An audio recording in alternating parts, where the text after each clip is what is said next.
ನಮಸ್ಕಾರ ರೈತ ಬಾಂಧವರೇ, ಕಳೆದ ವಿಡಿಯೋದಲ್ಲಿ ನಾವು ಮಣ್ಣಿನ ಆರೋಗ್ಯದ ಬಗ್ಗೆ ಮಾಹಿತಿಯನ್ನ ಪಡೆದುಕೊಂಡ್ವಿ. ಹಾಗಾದ್ರೆ ಇವತ್ತಿನ ವಿಡಿಯೋದಲ್ಲಿ ಮಣ್ಣಿನ ಆರೋಗ್ಯವನ್ನ ತಿಳಿದುಕೊಳ್ಳಬೇಕಾದ್ರೆ ಮಣ್ಣಿನ ಪರೀಕ್ಷೆಯನ್ನ ಮಾಡಬೇಕು. ಮಣ್ಣಿನ ಪರೀಕ್ಷೆಯನ್ನ ಯಾವ ರೀತಿ ಮಾಡೋದು, ಅದರ ಜೊತೆಗೆ ಆ ಪರೀಕ್ಷೆಯನ್ನ ಮಾಡೋದಿಕ್ಕೆ ಮಣ್ಣಿನ ಮಾದರಿಯನ್ನ ಯಾವ ರೀತಿ ಕಲೆಕ್ಟ್ ಮಾಡೋದು ಅನ್ನೋದ್ರ ಬಗ್ಗೆ ಮಾಹಿತಿಯನ್ನ ಪಡ್ಕೊಳ್ಳೋಣ. ಮಣ್ಣಿನ ಮಾದರಿಯನ್ನ ತೆಗೆಯುವಾಗ ನಾವು ಗಮನದಲ್ಲಿ ಇಟ್ಕೋಬೇಕಾದಂತ ವಿಷಯ ಯಾವ್ದಪ್ಪ ಅಂತಂದ್ರೆ ನಮ್ಮ ಬೆಳೆಯ ಬೇರಿನ ಲಕ್ಷಣಗಳು.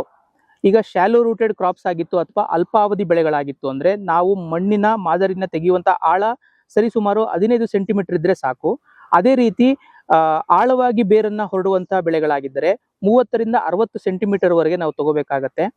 ಅದೇ ರೀತಿ ಹಣ್ಣಿನ ಬೆಳೆಗಳು ಅಥವಾ ದೀರ್ಘಾವಧಿ ಬೆಳೆಗಳಾದರೆ 90 ಸೆಂಟಿಮೀಟರ್ಗಿಂತ ಹೆಚ್ಚು ಆಳದಲ್ಲಿ ಮಣ್ಣಿನ ಅಗೆದು ಅದರಿಂದ ಸ್ಯಾಂಪಲ್ ನ ಮಾಡೋದಾದ್ರೆ ನಮಗೆ ಅತ್ಯುತ್ತಮ ರಿಸಲ್ಟ್ಸ್ ನಾವು ಪಡ್ಕೋಬಹುದು ರೈತರೆ. 1 ಎಕರೆ ಜಮೀನಲ್ಲಿ 4ರಿಂದ 5 ಕಡೆ ನಾವು ಮಣ್ಣಿನ ಮಾದರಿಯನ್ನ ತಗೋಬೇಕು.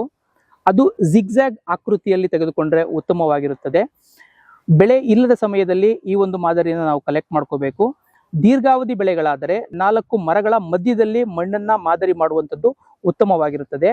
ಹೀಗೆ 4ರಿಂದ 5 ಕಡೆ ನಾವು ಮಣ್ಣಿನ ಸ್ಯಾಂಪಲ್ನ ಅಥವಾ ಮಣ್ಣಿನ ಮಾದರಿನ ತಗೊಂಡಾಗ ನಮ್ಮ ಹತ್ತಿರ 1ರಿಂದ 1.25 kg ಮಣ್ಣು ಇರುತ್ತದೆ. ನಾವು ಕಲೆಕ್ಟ್ ಮಾಡಿದಾಗ ಬಂದಂತಹ 1ರಿಂದ 1.25 kg ಮಣ್ಣು ಕೂಡ ನಮಗೆ ಪರೀಕ್ಷೆಗೆ ಅಗತ್ಯವಿರುವುದಿಲ್ಲ.